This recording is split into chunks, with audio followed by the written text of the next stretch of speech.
저는 오늘 출애굽기 20장의 말씀을 가지고 십계명과 교회에게 주신 말씀이라고 하는 제목으로 함께 은혜를 나누려고 합니다. 1995년 대화동에서 교회를 시작을 했습니다. 일산 신도시가 막 들었을 때 지금 백병원 옆에 53블럭이라고 하는 그 신도시에서 그때 당시 53블럭에는 집이 많지 않았습니다. 단독주택 단지로 만들어졌었는데 3층짜리 건물 지하에 38평의 작은 공간이었습니다. 그곳에서 우리 초기 멤버들이 우리 김상래 권사님, 김혜원 권사님, 우리 김원영 권사님, 우리 이민수, 문소근, 신지연, 그 외에도 많은 분들이 여기에 함께 계시는데 그 지하실에서 새 시대를 시작했던 시절, 거기서 1년 4개월 만에 우리 고순자 권사님도 계셨구나. 1년 4개월 만에 제가 백석동이라고 하는 곳으로 가서 상가 건물에서 다시 제 2기를 맞이하게 되었습니다. 그 상가 건물에서 제 2기를 맞이할 때 또 함께 했던 많은 분들이 계시죠. 또 3기는 이 운정 신도시에서 성전을 건축하고 새롭게 시작한 3기의 시기가 있었습니다. 24년이라는 시간이 지나면서 처음에는 몇 분이서 함께 교회를 시작을 했지만 그동안 세월이 지나오면서 기도원도 세우고 대안학교도 만들고 성전도 짓고 또 새만금에 모세오경 센터도 세우고 앞으로 또 비전을 우리가 꿈꾸며 믿음으로 나아가는 것이죠. 그런데 그 여정 속에는 이름 모를 많은 분들의 헌신이 있었습니다. 그들이 정말 저의 부족함, 연약함, 그런 모든 것들을 보완해 주었습니다. 저는 성격상 천방지축처럼 철이 없고 늘 일을 저지르는 것을 좋아하고 그래서 늘 부족한 사람인데 그렇게 철이 없이 부족하고 연약한 저를 도와서 보완해주고 또 기도해주고 참아주고 또 허물이 있으면 덮어주고 그런 많은 우리 함께 살아가는 동력자들 때문에 아마 여기까지 왔고 또 여러분들이 계시지 않았더라면 저 혼자 어떻게 이 거친 세상을 이기면서 여기까지 올 수 있었겠습니까? 제가 우리 목회의 환경 속에서 저와 함께 동역했던 수많은 사람들의 글을 쓴다면 아마 많은 이야기들이 있습니다. 눈물 어린 이야기들, 감격스러운 이야기들, 슬픈 이야기들, 또 고통을 함께 십자가를 짊어졌던 수많은 이야기들, 함께 기도하면서 하나님의 은혜가 있었던 기적의 시간들, 24년이란 그 시간 세월 속에 녹아내린 많은 사연들이 숨어 있죠. 이 시간을 통해서 진실로 여러분에게 감사하고 고맙고 그렇습니다. 우리가 또 다른 비전을 꿈꾸고 이제는 새로운 시대를 열어가야 되는 저와 사명이 있는 것은 하나님께서 이 교회에 복을 주셨기 때문에 그렇습니다. 하나님께서 이 교회에 성장과 복을 주신 이유가 있다면 그것은 하나님께서 우리에게 원하는 것이 있기 때문에 그렇습니다. 우리가 해야 될 사명이 있기 때문에 그런 것이죠. 그래서 여기에 오신 모든 분들은 각자가 하나님의 사명을 받은 사람들입니다. 왜냐하면 새로운 시대를 열어가야 될 사람들이기 때문에 그렇습니다. 지금까지 거친 광야를 걸어오면서 많은 일이 있었던 것처럼 우리는 새로운 한 번도 가보지 않은 그 길을 개척해야 되는 저와 여러분에게는 아마 좋은 일만 있을 수는 없을 것입니다. 새로운 난관이 있을 수도 있고 장애물이 있을 수도 있고 어려움이 있을 수도 있지만 저와 여러분의 힘을 합친다면 넉넉히 저는 이것을 이길 수 있으리라고 생각합니다. 저와 여러분이 손을 잡고 건너가면 그게 비록 광야일지라도 우리는 외롭지 않고 그 길을 노래하면서 걸어갈 수 있으리라 생각합니다.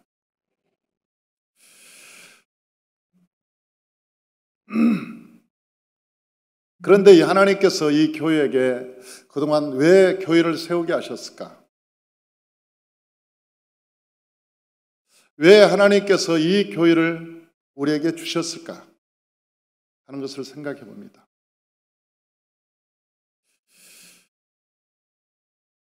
저는 지금까지 달려오면서 한 가지 원칙을 가지고 있었습니다. 제 신앙의 원칙. 그것은 마치 도공이 도자기를 굽는 심정으로 저는 늘 목표를 했습니다. 그릇을 굽고 안 되면 다시 깨고 다시 구워보고 안 되면 다시 깨고 이것을 수없이 반복을 했습니다. 저는 우리 성도님들이 한 가지 바라는 것이 있다면 우리 성도 한 사람 한 사람이 개체의 교회가 되어서 세상에 나가서 세상을 이기게 하는 데 목적이 있었습니다. 교회의 성장은 그 뒤의 일입니다. 교회가 얼마나 성장하느냐, 교회가 얼마나 부흥하느냐, 내 이름이 얼마나 사람들에게 알려지냐, 그것은 관심이 없습니다. 우리 성도님 한 사람 한 사람이 개체의 교회가 되어서 세상에 나갈 때 과연 이 사람들이 세상을 이길 수 있는가? 이분들이 세상을 과연 세상과 맞짱 떠서 세상을 과연 이길 수 있는가? 그 세상을 그리스도 앞에 무릎을 꿇게 하고 그 세상에 자기 입으로 예수를 주라 시인하게 만들 수 있는가? 여러분, 세상에는요 다양한 차들이 있습니다. 티코가 나오는 그 차는 티코가 나옵니다. 물론 그랜저가 나오는 차는 그랜저, 에쿠스가 나오는 회사는 에쿠스가 나오겠죠. 그러나 벤츠가 나오는 회사도 있습니다. BMW가 나오는 회사도 있습니다. 볼보도 있습니다. 저는 성도님들을 한 사람 한 사람 목양을 하면서 모든 사람을 벤처 같은 성도, 이 벤처 같은 신앙, 그런데 이 벤처를 만들기 위해서는요 모델이 필요해요. 그 회사에서 벤처가 나오면 그 다음부터 벤처가 나오기 시작해요. 그런데 그 회사에서 벤처가 안 나오면 그 벤처는 지속적으로 그 회사에는 나올 수 없어요. 그래서 모델이 필요했습니다. 벤처가 나올 수 있느냐 없느냐. 끊임없이 벤처가 안 나오면 다시 깨버리고 다시 시작하는 마음으로, 또 벤처가 안 나오면 다시 도공이 그릇을 깨는 마음으로 깨고 다시 수없이. 벤츠는요 바퀴만 벤츠가 되어서도 안 돼요. 엔진만 벤츠가 되어서도 안 됩니다. 백밀러 하나도, 여러분 나사 하나도, 모든 것이 벤츠의 회사에 부품해야 돼요. 그래야 그것을 벤츠라고 그러는 거예요. 제가 어느 날 고속도로 휴게소를 가다가 그 휴게소에서 티코에 코란도에 그 큰 바퀴가 달린 것을 봤어요. 티코, 차는 티코인데 그 뒤에 바퀴 하나가 코란도 바퀴가 있는 거예요. 그래서 제가 가면서 뭐라고 한지 아세요? 티란도. 티코도 아니고 코란도도 아니고 그건 티란도예요. 아무리 그 사람이 거기서 코란도에 차를 바퀴를 놔도 그건 코란도가 될 수 없는 거예요.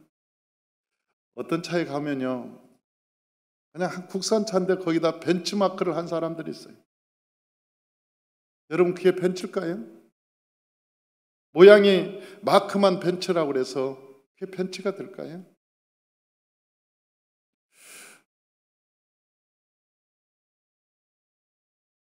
벤츠라고 하는 것은 엔진부터 시작해서 모든 바퀴와 부품이 전부가 벤츠가 됩니다.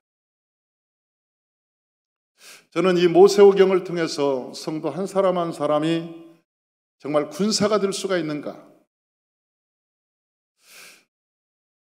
그 한 사람, 성도 한 사람 한 사람이 정말 이 세상의 빛과 소금이 될 수 있는가? 세상을 넉넉히 이길 수 있는가?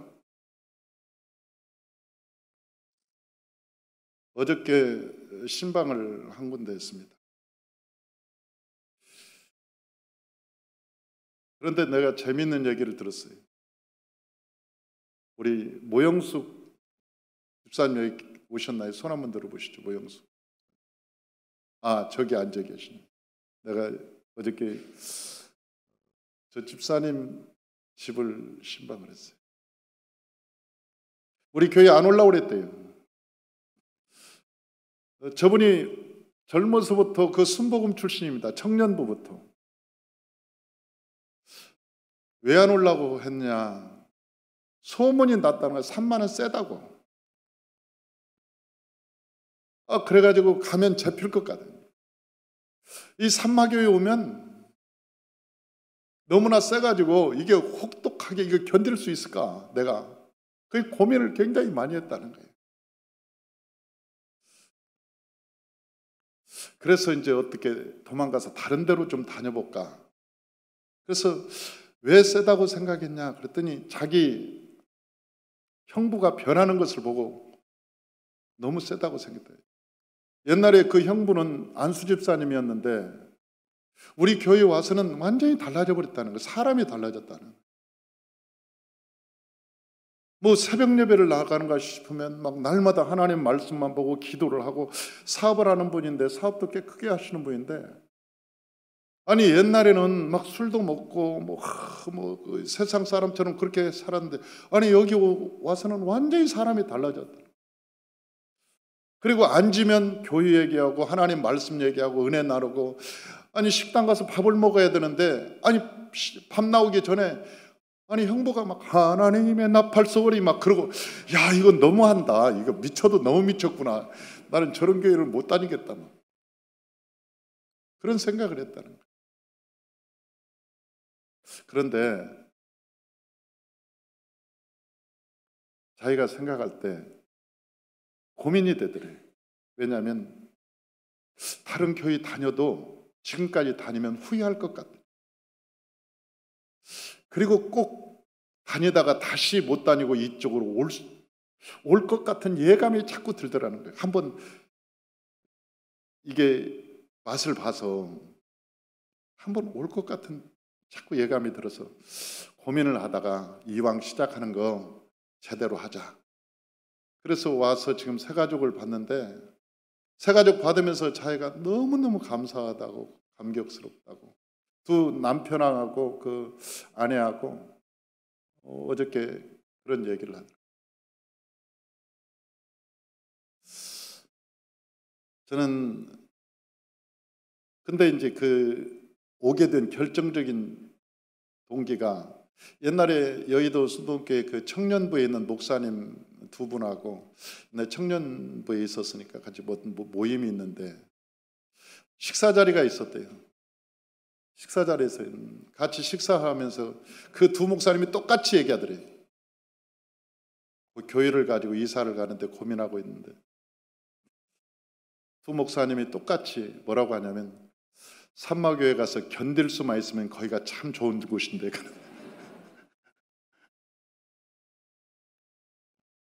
거기 가서 견딜 수만 있으면 거기가 참 좋은 곳이라고 그러더라고요. 견딜 수만 있으면.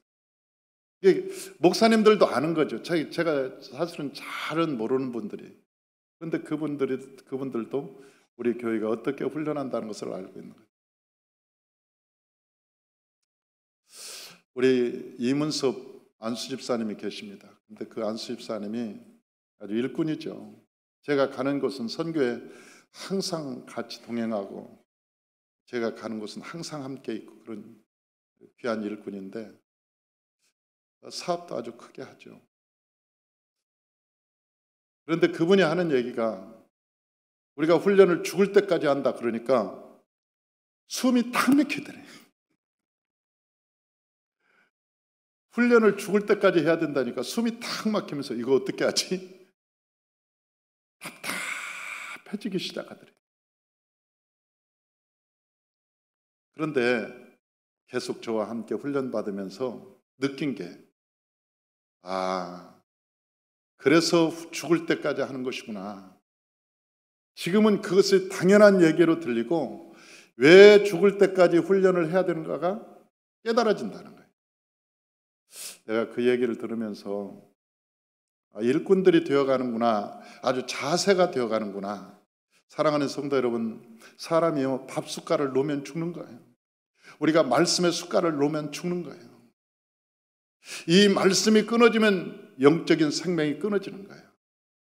그래서 우리는 훈련을 언제까지 한다? 그렇게 시원찮게 대답하면 내가 시험 들지. 참. 여러분들이 그렇게 시원찮게 죽을 때까지 그렇게 대답하면 내가 시험 들죠. 훈련은 언제까지? 죽을 때까지 하는 거예요. 훈련은 죽을 때까지. 그런데 그 훈련에 그 내용을 보니까 십계명에 들어있더라는 거죠. 십계명. 우리는 십계명이 나 외에는 다른 신을 섬기지 마라, 우상을 만들지 마라, 하나님을 망명되이 일컫지 마라, 안식일을 거룩히 지켜라, 내 부모를 공경하라, 살인하지 마라, 간음하지 마라, 도적질하지 마라, 거짓 증거하지 마라, 내 이웃을 탐하지 마라. 이것이 십계명이지 않습니까? 그런데 하나님께서 이스라엘에게 최초의 법을 주셨는데 그 십계명이에요. 사람에게 준 법. 이게 기본법이에요. 사람이 어떻게 살아가야 될 것인가? 기본법. 우리가 헌법이 있으면 밑에 행정법, 형법, 민법 이런 것들이 법들이 있잖아요. 각 죄. 헌법이 있으면 그 밑에 각종 법이 있어요. 행정에는 행정법이 있고 민법, 형법 이런 법이 있고 그 밑에는 민사소송, 형사소송, 행정소송 다른 규례도 있고 조례도 있고 쫙 법이 나가요. 그 하위법으로. 그런데 십계명에는 이런 똑같이 십계명 다음에는 뭐가 있냐면 사위법이 있어요. 성경에 보니까 교회법이 있어요. 선교법이 있어요. 성막법이 있어요. 아주 구체적인, 성경은 매우 구체적입니다. 민주주의가 어디서 나왔느냐? 성경에서 나왔어요. 기본 민주주의, 이 법치국가가 어디서 나왔느냐? 성경에서 나왔어요. 여러분, 이스라엘 백성들이 국가가 형성되지 않았을 때 이미 하나님께서 이 법을 주시면서 국가를 형성합니다. 헌법을 딱 주신 거예요. 이스라엘 백성들에게. 이미 수천 년 전에 헌법을 딱 주시면서 기본법을 주시고 우리나라 고조선에도 8조 헌법이 있었죠. 헌법을 주시고 그 다음에 기타 여법을 쭉 주시는데 하나님의 성경을 보면 세상이 어떻게 돌아가야 되는구나 그 기본 골격이 있다고. 하나님이 주신 법이 이것은 사람이 만든 법이 아니에요.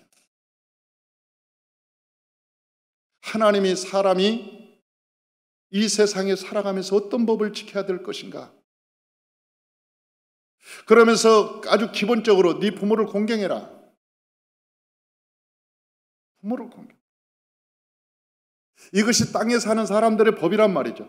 이 세상의 최고의 법, 땅에 사는 사람들이 최고의 법은 어떤 것이냐? 부모를 공경하는 것만큼 더 위대한 법은 없어요. 나를 낳아주시고 길러주신 내 부모님, 내 부모님을 공경하는 것보다 더 큰 법은 없는 거예요. 사람이 사람답게 사는 법, 사람이 사람답게 아무리 바빠도, 아무리 잘나도, 아무리 똑똑해도 이 세상의 최고의 법은 무슨 법이라고요? 왜 속이 불편해서 그래요? 아니 부모를 공경하라니까 속이 불편해서 부모를 공경하라 뭐 그렇게 말하는 거예요?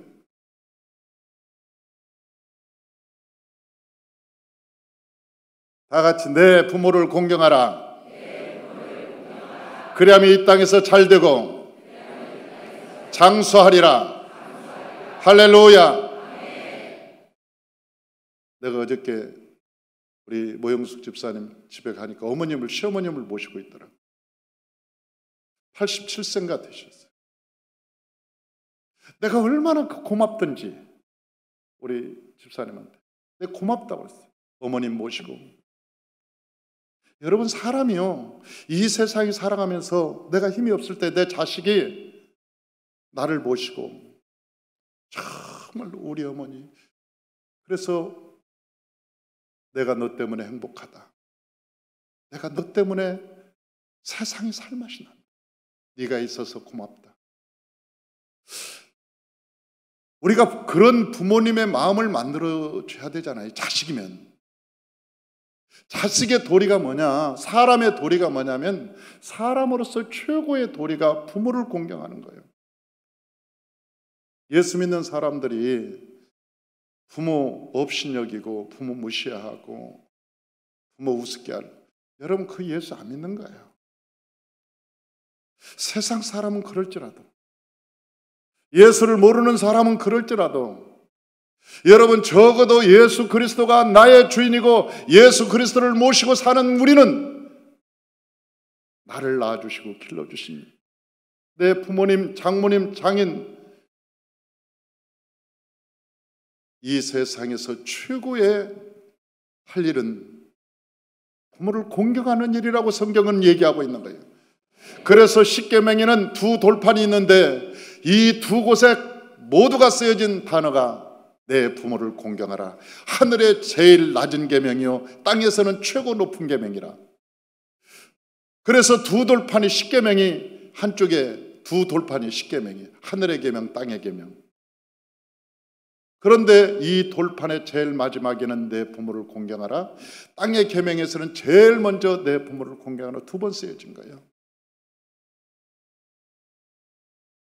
부모를 공경하는 것이 그렇게 소중한 거예요. 내 친구가 있었어요. 그런데 내 친구가 있었는데 어머님이 중풍이 쓰러졌어요. 그 친구가 막내였어요. 그러니까 대소변을 받아내는데 형제들이 돌아가면서 하는 거 너무 힘드니까 내가 우리 친구한테 얘기했어요. 부모님을 모시고 오십시오. 그 부모님을 모시고 와서 대소변 가리고 당신이 최선을 다해서 기도하고 그리고 잘 모십시오. 그러면 당신이 복을 받을 것입니다. 그랬더니 같은 목회자인데 그 친구 목사님이 아니 부모님을 모시고 왔어요. 사모님이 그 대소변 다 가리면서 막 컨센하고 정말 잘 모셨어요. 얼마나 잘 모셨는지 빨리 가셨어요.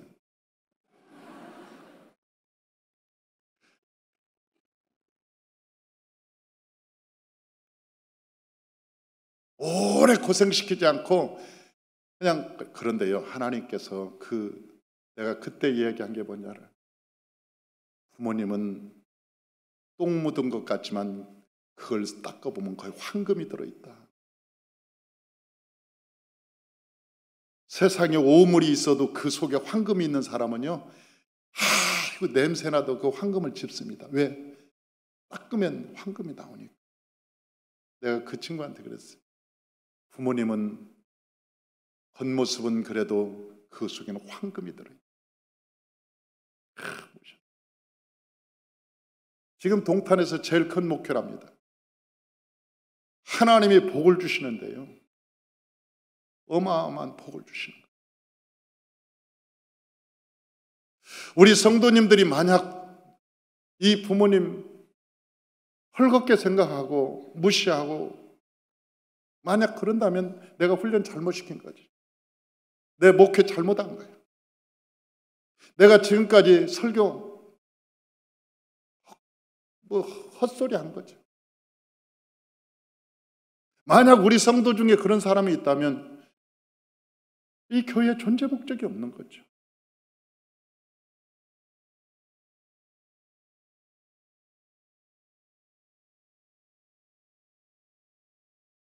자식은 내리사랑이라고 이뻐요.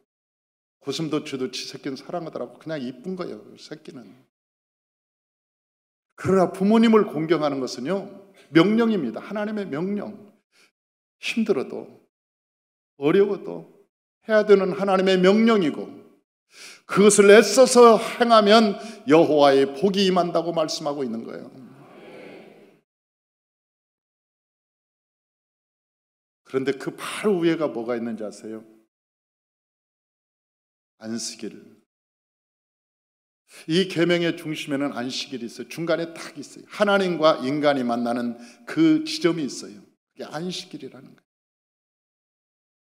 하나님과 인간이 만날 수 있는 유일한 지점, 사람과 하나님이 만날 수 있는 유일한 지점, 그걸 안식일이라고 얘기하고 교회에서는 주일이라고 얘기한다. 하나님을 안 만난 사람이 어떻게 부모를 공경할 수 있어요?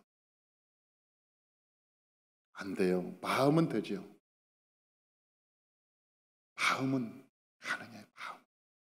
왜냐하면 사람이라 하나님께서 양심 속에 법을 두셔서 마음은 돼요.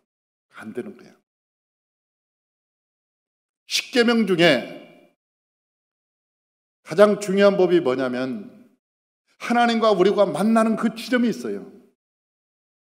그 지점을 안식일이라고 얘기해요. 그래서 위에 나 외에 다른 신을 섬기지 마라, 우상을 만들지 마라, 하나님 망명도 일컫지 마라, 그 다음에 안식일을 거룩히 지켜라, 그 다음에 나오는 게 내 부모를 공경하라, 살인하지 마라, 간음하지 마라, 도적질하지 마라, 거짓 증거하지 마라, 이웃의 것을 탐하지 마라. 그것이 있어. 그런데 그 안식일이 무너져 버리면 위에 것도 무너지고 밑에 것도 다 무너져요. 사랑하는 성도 여러분, 이스라엘 백성들이 왜 망했는가 보면 안식일이 무너진 거예요. 안식일.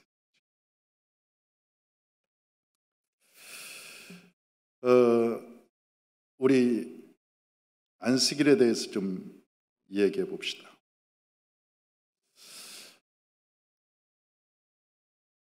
에스겔서 20장 12절 주보를 보면 에스겔서 20장 12절 한번 읽어볼까요? 또 내가 그들을 거룩하게 하는 여호와인 줄 알게 하려고 내 안식일을 주어서 그들과 나 사이에 표징을 삼았노라. 그들을 거룩하게 하는 여호와인 줄 알게 하려고, 하나님을 만나게 하려고 하나님께서 우리에게 안식일을 주셨다.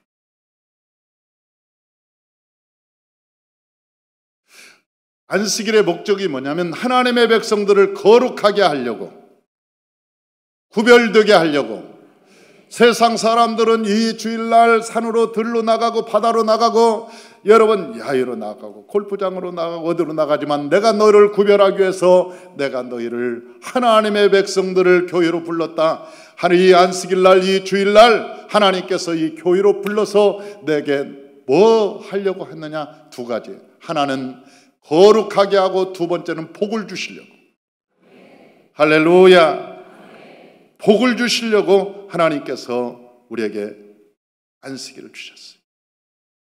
에스겔서 20장 16절 한번 다 같이 한번 읽어봅니다. 그들이 마음으로 우상을 따라 나의 규례를 업신여기며 나의 율례를 행하지 아니하며 나의 안식일을 더럽혔다. 에스겔서 20장 20절 또 나의 안식일을 거룩하게 할지니라. 이것이 너와 너희 사이의 표징이 되어 내가 여호와 너희 하나님인 줄을 너희가 알게 하리라 했노라. 그랬어요.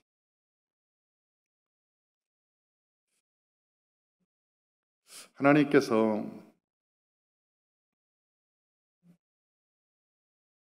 우리에게 이 안식 주일날을 주셨어요. 이 주일날 하나님의 교회에 나오는 것은 특별히 구별되고 여러분 선택받아야 나오지, 여러분이 마음을 먹는다고 그냥 자연적으로 나올 수 있는 곳이 아니에요. 물어봐요. 옆에 분한테 어쩌다 나왔어요? 물어봐요.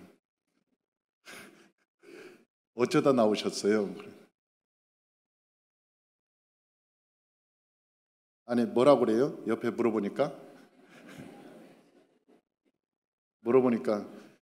그냥 나왔어요. 그래요?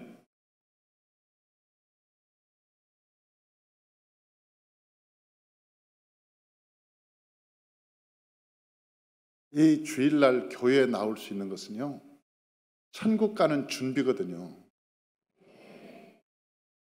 천국 가기 위한 준비 과정이에요. 여기가 천국은 아니에요. 어떤 사람들은 교회가 천국에, 어거스틴은 말했어요. 이 세상에 천국은 없다. 다만 있다면 모형일 뿐이다.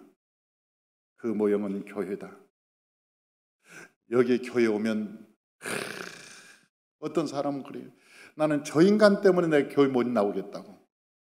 그래서 왜 그렇습니까? 그랬더니 저 인간은요, 우리 집 그 옆집에 사는데 일주일마다 싸워싸서 냄비가 깨지고 막 던져지고 시끄러워서 나 저 사람은. 그래서 내가 그랬어요. 좀만 기다려보라고. 옛날에는 매일 싸운 사람이라고. 그 사람이 지금 조금 나아진 게 저 모양이라고. 매일 싸우다가 일주일간 걸러서 그 다음 한 달 가고 그 다음 6개월 가고 1년 가고 그러다 이제 안 싸우겠지. 교회는요 완벽한 곳이 아니에요. 여러분은 스스로 봐도 알 거야. 여러분을 스스로 봐도 알 거예요. 나도 완벽하지 않은데 누가 완벽해? 이 세상의 교회는 불완전한 것이. 그러나 이 땅에 하나님께서 백성들을 불러서 거룩하게 하여 주시고 하나님의 백성들을 복을 허락하여 주시고, 그래서 안식일에는 하나님께서 두 가지의 목적을 가지고 여러분을 부르는 거예요. 하나는 여러분을 거룩하게 하시고 또 하나는 복 주려고 부르셨다. 그 이곳에 오셔서 하나님께 찬양하고 영광을 돌리며 하나님의 말씀을 듣고 깨닫고 믿음으로 우리가 무장하고 세상과 구별되게 살면 하나님께서 저 신명기 18장에 말씀하신 대로 너희가 내 말을 삼가 듣고 내 말을 지켜 행하면 내가 세계 모든 민족 위에 너희가 뛰어나게 하실 것이요 너희가 내 말을 청종하면 내가 하늘에서 너에게 복이 임하겠고 내게 복이 이르리니 네가 성읍에서도 복을 받고 저 들에서도 복을 받으리라. 하나님이 우리에게 주신 은혜가 있어요. 은혜가.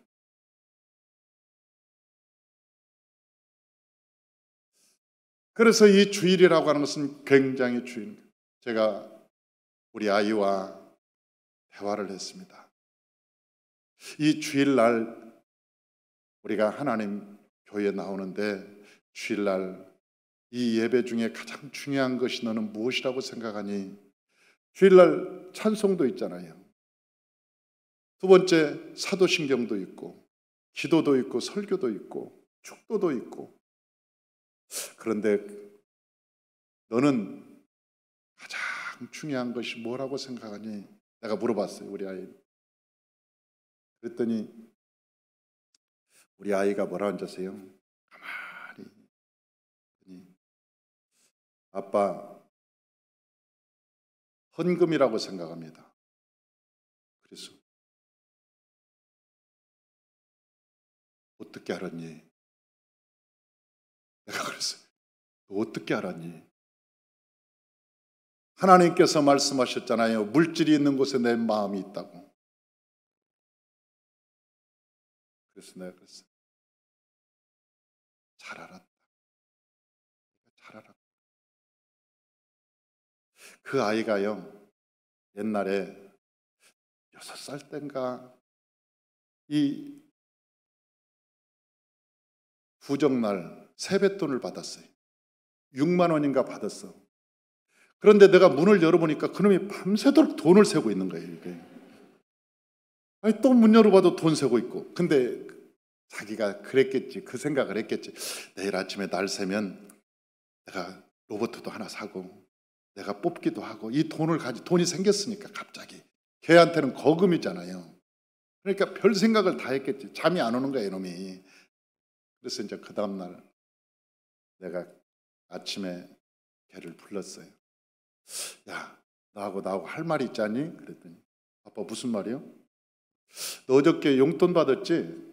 네. 그러면서 6만 원을 탁 흔드는 건데 아빠 나 여기 용돈 받았어요. 그래서 막 돈 자랑을 하는 거야 나한테. 그래서 내가 그랬어. 그런데 11조는 내야 되지 않을까? 그랬더니 11조요? 갑자기 막 아니 돈 6만 원을 흔들고 있다가 11조 얘기하니까 11조요? 놀랬어 걔가. 그러더니 저도 배운 게 도둑질이라 목사 아들인데 어떻게 어렸을 때부터 배웠으니까 알았어요. 그러면서 1만 원을 탁 내놓는 거야 나한테. 11조 1만 원을 딱. 고맙다. 네가 11조를 하나님께 드릴 수 있어서 내가 너무 고맙다. 그리고 조금 있다가 내가 그랬어요. 야 근데 건축헌금도 있단다. 그랬더니 건축헌금이요? 조금 당황한 것 같아. 그러더니 1만 원이요. 그러면서 또 1만 원 탁 내놔. 근데 걔가 지금 6만 원에서 2만 원이 없어진 거예요 지금. 조금 있다가 내가 사실은 선교 헌금도 있어. 그때는 얼굴이 싹 달라져요. 심각해졌더니 선교 헌금이요? 그러더니 1만 원이요. 그때는 기쁜 마음이 아니더라고. 1만 원. 걔한테 조금 있다가 사실은 구제 헌금도 있단다. 5만 상을 다 찡그리면서 자기는 모른다는 거예요. 구제헌금. 들어본 적이 없대. 구제헌금은. 그래서 내가 내가 누군데 구제헌금 봉투를 딱 내밀었지. 이거 봉투가 있단다. 구제헌금 딱 봉투를 딱 보더니 1만 원을 딱 냈어. 걔 2만 원, 내가 4만 원. 전세가 역전된 거야. 마지막에 내가 히든 카드를 딱 꺼냈지. 사실은 전도 헌금도 있단다. 그 히든 카드를 딱 꺼내는 순간 이 아이가 두 손에 2만 원을 들고 있었는데 그 2만 원을 내 면상에다 던졌습니다. 야 이씨, 아빠 다 가져 이씨.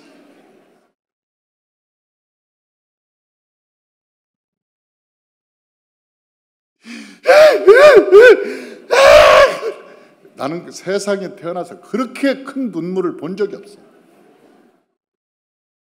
걔 눈물이요, 이게 달개똥 눈물이라고 그러잖아요. 내가 죽었어도 이놈아,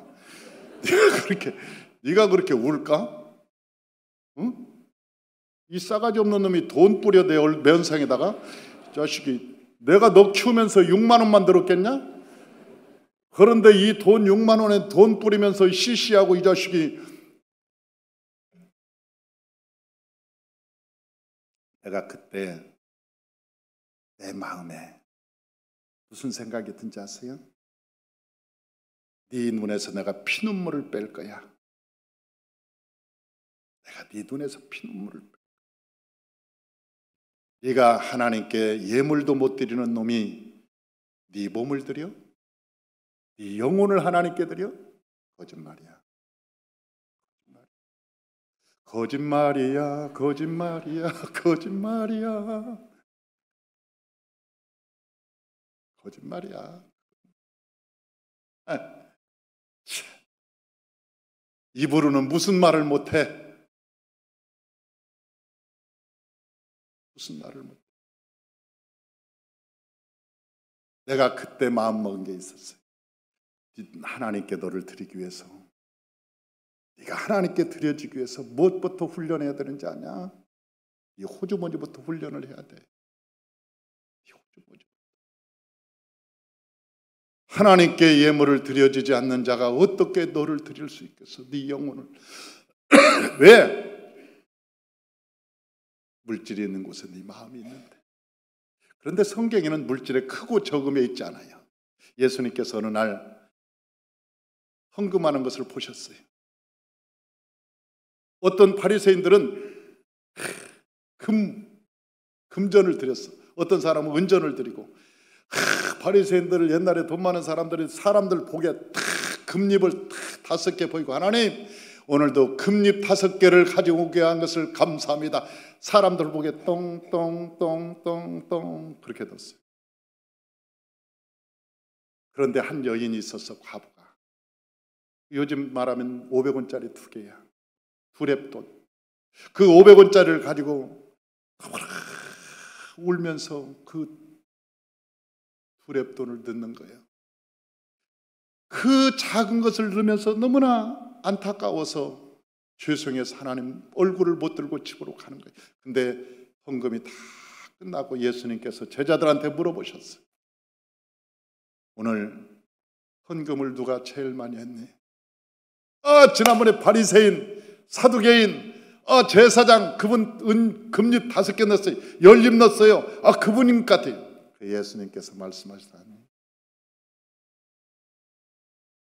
오늘 헌금을 제일 많이 한 사람은 저 과부가 했다. 제자들은 너무 충격이었어요. 왜? 자기들이 봤는데 그 500원짜리 동전 2입 넣은 사람하고 100만 원 낸 사람하고, 아니 그걸 낸 사람이 크다고 예수님이 말씀하시니까 놀랬죠. 그때 예수님께서 한마디를 더 하셨어. 그 과부는 있는 것 전부를 드렸느니라. 그러니까 예수님께서는 퍼센테이지를 말씀하신 거예요. 퍼센테이지. 그 여인은 자기가 가진 전부를 드렸느니라. 퍼센테이지. 저는 가끔 그런 생각을 합니다. 신도시에서 성도가 5천 명 막 부흥하는 사람하고, 저 시골에서 10가구뿐이 없는 50명 있는 그 가구에 시골 마을에 가서 한 40명을 전도했다. 그 사람하고 30만 명 있는데 5천 명 전도한 사람하고 하늘 날아가면 누가 상급이 클까? 나는 그 시골에 있는 목사님이 훨씬 상급이 크리라고 보는 거예요. 왜? 예수님은 퍼센테이지로 계산하십니다. 퍼센테이지로 계산하셔.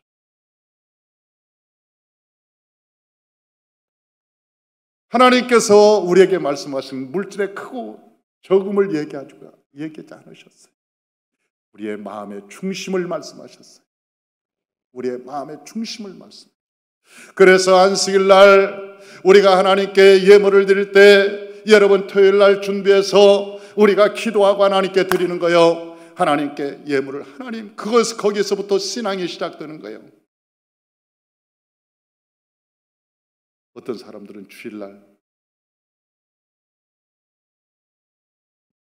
헌금 시간 되면 그때서야, 그러다가 신사임당 들어가. 그건 안 돼.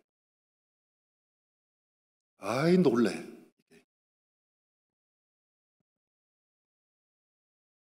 여러분, 그 예물을 드리는 그 모습이 하나님 보시기에는 어떻겠어요? 하나님 보시기.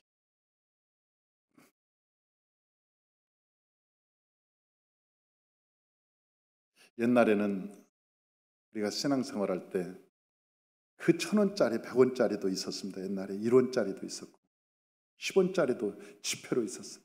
그거 하나님께 드리려고 그 전날 데리는 거예요. 데립니다. 옛날에는 숯으로 그 데림이 숯 얹어가지고 불려가지고 그걸로 데려서 이거 하나님께 드리는 거라고 빳빳하게 해가지고 새돈 만들라고 그 전날 준비해가지고 하나님께 주일날 갈 때 그거 들고 쫙 준비해서 가잖아요. 우리가 설교도 중요한데 하나님께 우리가 예배드리는 자의 마음이 어디 있느냐? 예물에 있는 거예요. 예물에 있는 거예요.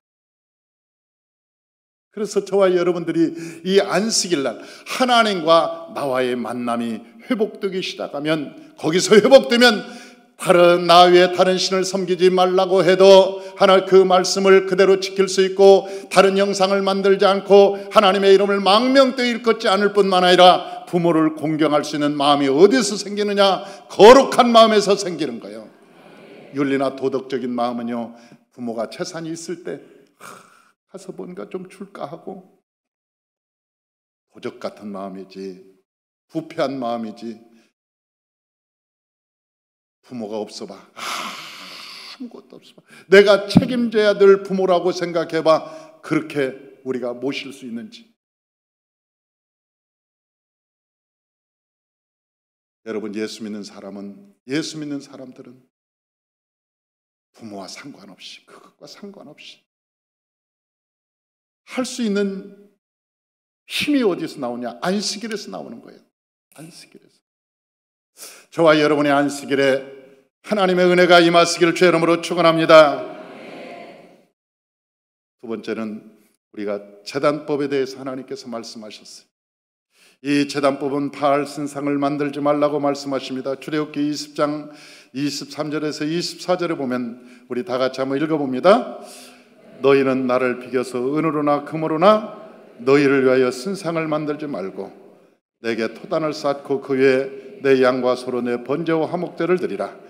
내가 내 이름을 기념하게 하는 모든 곳에서 내게 임하여 복을 주리라. 이 내 이름을 기념하는 모든 곳에서 내게 임하여 너에게 복을 주리라. 그렇게 보세요. 내게 기념하는 모든 곳에서. 그런데 어떻게 우리가 하나님께 섬겨야 되느냐? 제단을 쌓으려면 하나님과의 관계를 회복하고 사람들의 관계를 회복하고, 우리가 이 하나님을 섬길 때 기복신앙이 가장 위험합니다. 기복신앙. 한국의 종교는요, 샤머니즘입니다. 샤머니즘이 우리나라 그 고구려 때 372년 소수리망 때인가요? 그때 불교가 들어오고 유교가 들어왔는데, 그 불교가 들어온 이후에 유교가 들어오고, 그래서 약 1030년, 500년, 530년, 30년, 그래서 그 정도 섬겼는데, 그런데 불교가 들어오면 처음에는 불교를 쫙 받아들여갖고 샤머니즘화 시켰어요. 기복신앙. 유교가 들어왔는데 유교를 샤머니즘, 기독교가 딱 들어왔는데 기독교를 기복신앙으로 딱 다 망하게 했어요. 나는 국가의 어려움도, 나는 기독교의 지도자들 때문에 이 국가의 어려움이 있다고 생각하는 거예요.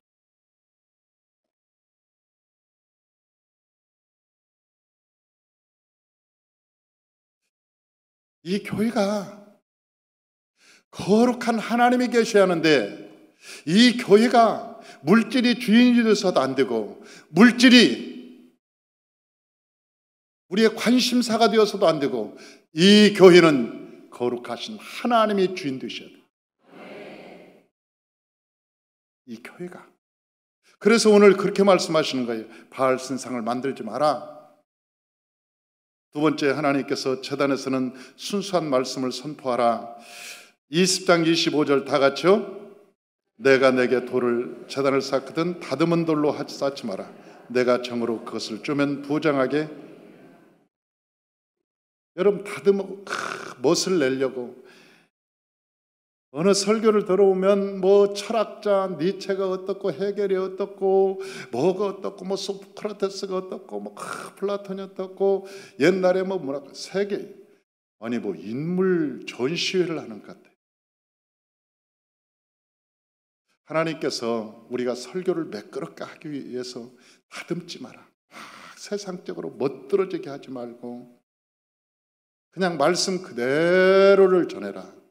하나님의 말씀을 순수하게 전하면 하나님의 역사가 일어나는 거예요. 변화가 일어나고 생명의 역사가 일어나고.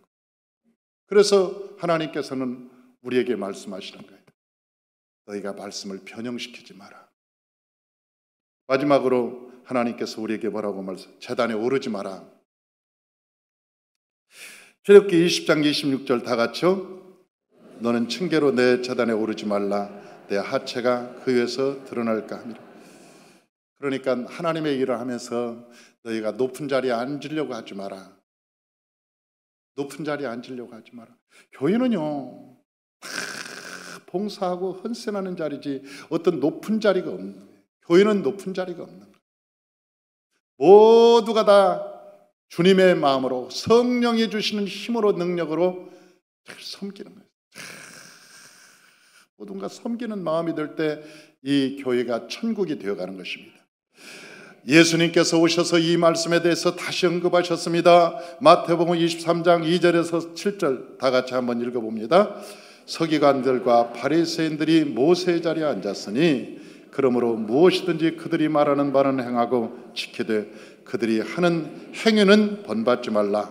그들의 모든 행위는 사람들에게 보이고자 하리니 곧 그 경문대를 넓게 하며 옷수를 길게 하고 잔치의 윗자리와 회당의 높은 자리와 시장에서 문안받는 것과 사람에게 랍비라 칭함을 받는 것을 좋아하느니라. 사람들이 알아주는 것에 좋아해서 잔치의 높은 자리에 상석에 앉고 그 윗자리에 앉으려고 하는. 그러니까 너희는 세상과 같이 교회 와서는 그러지 마라. 윗자리에 앉으려고 하지 마라. 윗자리는 그리스도께서 계시니라. 그러니까 너희가 윗자리에 앉으려고 하지 말고 늘 섬기는 사람으로 살아라. 섬기는 사람으로 살아. 세상과 같지 않는 곳이다 이것은. 교회에서 자리 다툼하고 그러면요 교회는 이미 본질을 잃어버려요. 본질이 깨져 버린 거예요. 저는 우리 새시대 순복음교회에 있었던 저와 함께 개척하고 함께 걸어왔던 분들에게 정말 고마운 게 있어요. 그게 뭔지 아세요? 제가 그 백석동에서 교회를 하다가 그때 당시 성도님들이 한 200에서 한 250명 됐을까. 근데 그 성도님들이 이쪽으로 이전을 했어요. 근데 우리 성도님들도 대단하신 거예요. 전부 이사를 온 거예요. 그 고양시에서 파주시로 이사 온 거예요. 다 집을 사가지고.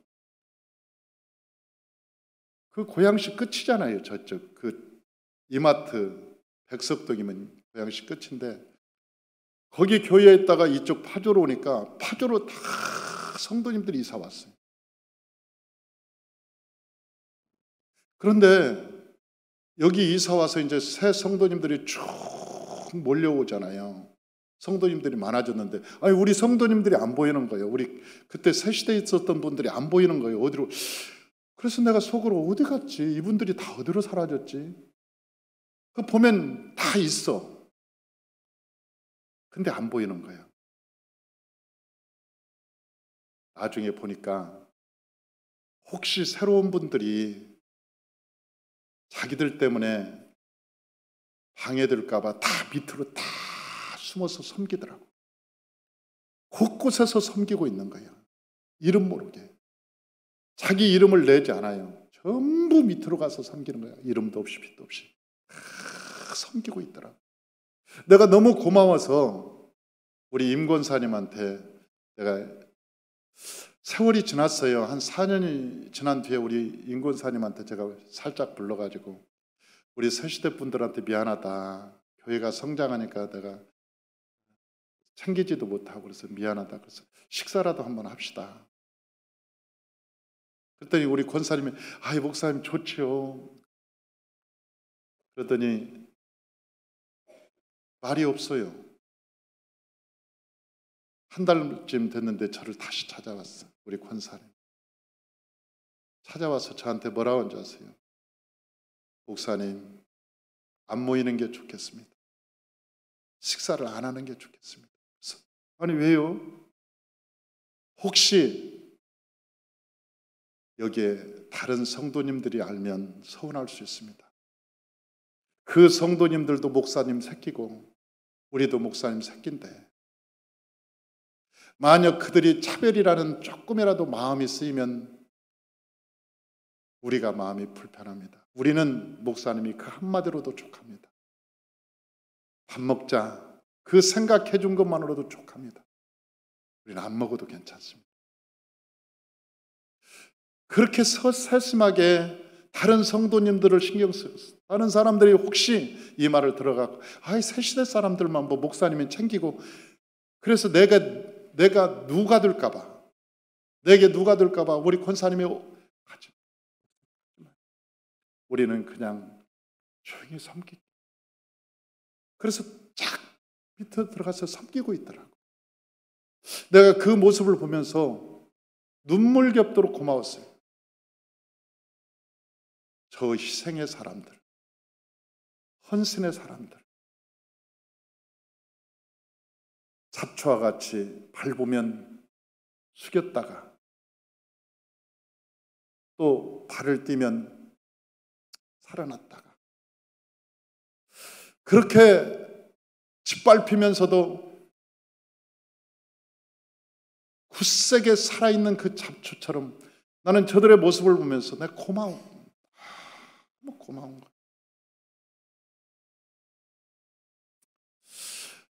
저는 우리 교회가 앞으로 성장을 해서 10,000명이 되고 10만 명이 되고 앞으로 그런 비전과 꿈을 가지고 믿음으로 나아가는데 이제는 옛날의 새시대의 일꾼들이 그랬던 것처럼 오늘 여기에 있는 분들이 그런 초석을 마련해 줘야 됩니다. 오늘 여기 계신 분들이 그런 초석을 마련해 줘야 앞으로 비전이 있고 이 교회가 살아있게 됩니다. 동의하면 아멘. 아멘. 아멘. 할렐루야. 아멘. 그렇게 믿음으로 나아가십시다. 아멘. 할렐루야. 아멘. 높은 자리는 다 일꾼들한테 맡기고 여러분 우리가 손발이 되어서 그들을 섬기면서 하나님의 나라가 세워지는 것을 기뻐하고 하나님의 나라가 든든하게 세워지는 것을 감사하고 기쁨으로 함께 나아가시기를 주의 이름으로 축원합니다. 기도하겠습니다.